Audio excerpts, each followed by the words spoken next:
The first example of homelessness in the Bible is Adam and Eve, when they are forced out of the Garden of Eden. Not long after, Cain is also homeless. He has a mark put upon him after killing his brother Abel, and he has to wander, and he talks about the pain of being separate from society.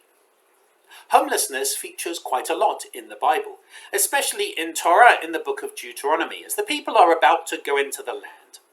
They are told in chapter 15 that whenever somebody who is poor approaches us, we must lend them sufficient for whatever they need. And later rabbinic commentary addresses what does that mean?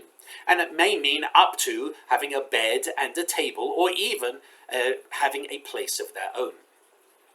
But Deuteronomy 15 actually has an extra verse which is really important, which says that there will always be the needy ones in the land, and therefore we are commanded to open our hand to the needy. So Torah recognizes that there will always be poor people. There will always be those living under the poverty line. There will almost always be homelessness. And so it tells us to make sure that we don't become callous in that fact. We can't say, well, there's always going to be homeless, so what am I going to do? It's in fact the opposite. Because there are always going to be homeless, we have to help reduce homelessness as much as possible.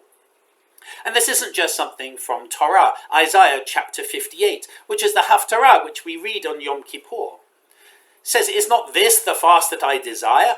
And includes the idea of welcoming the homeless into your home.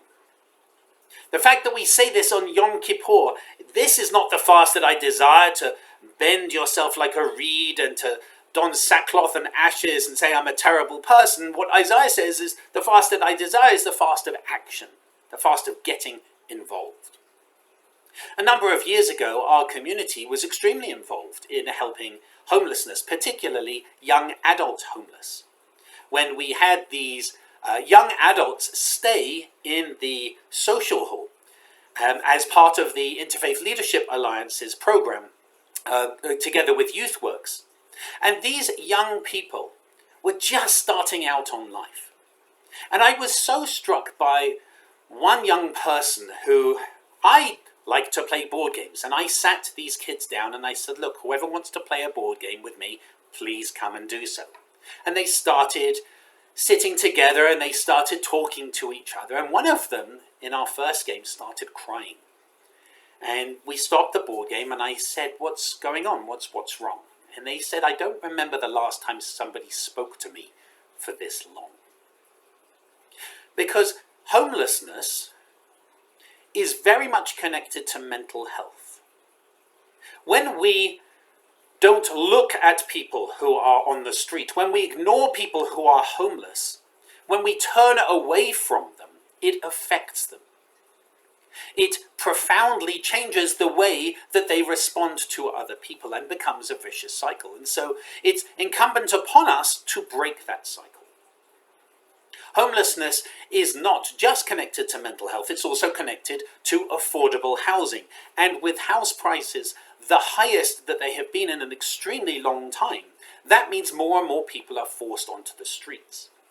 And because mental health services were gutted in the state of New Mexico a number of years ago, it means that those who need mental health support also aren't able to get it. So we have a terrible snowballing effect. We have a responsibility, a profound Jewish responsibility, to help people who are homeless. It is a moral affront, according to the Bible and rabbinic literature. This evening, our Shabbat service has a theme of homelessness, and we have somebody who is coming to speak to help teach our community more about homelessness and what we can do about it. It is a complicated issue. Our temple has been involved in helping homeless individuals for quite a long time, even as we helped set up the Interfaith Community Shelter. And many of our members, before I was here with Rabbi Schwab, helped set that up.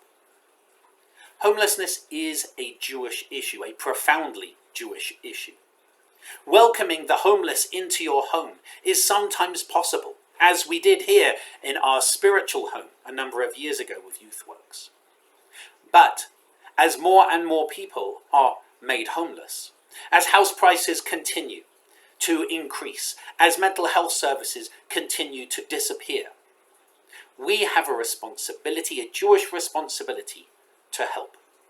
So I hope that you might join us this evening during our Kabbalat Shabbat service to find out more about local homelessness and how you can help. I hope to see you then, and I wish you Shabbat Shalom.